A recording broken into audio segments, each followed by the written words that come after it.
Пред крај страдалната недела пред Великден, кога најголем број од верниците го практикуваат великденскиот пост. Некои се откажуваат од производи од животинско потекло само во текот на оваа седмица, но голем дел го постат целиот пост, кој трае 40 на дена. Тоа значи подолг период на неконсумирање месо, јајца и масни намирници, со што организмот се чисти од токсини.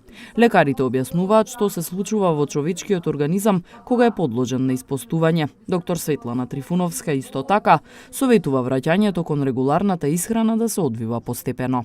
Периодот на пости е, тука се зборува за религиозни пости, без разлика дали се пости тој воден пост, значи повише само на вода, или пак пост што исклучува масти.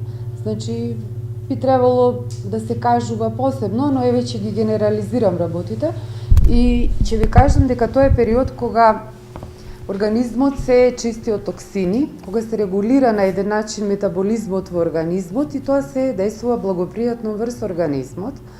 Но многу е битно колку долго се осмислува, односно колку долго се изведува тој пост, во смисол да неговото враќање треба да биде така малце побавно. Колку подолго трае постот, организмот всушност се воведува во едно ниво на мирување, одреден број на дигестивни ензими кои ја вареле, например, храната са мастите се во мирување и за да се активираат треба едно одредено време.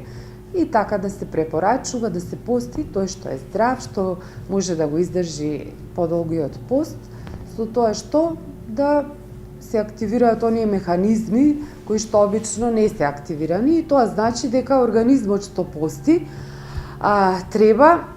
кога треба се вклучи во обратниот смер, односно да се внесе една друга избалансирана храна каде што ќе се употребуваат и масти, треба да помине еден одреден период за да се навикне организмот, тоа е практично шок за организмот, да не се внесе во болус, значи да не се внесе одеднаш јака храна.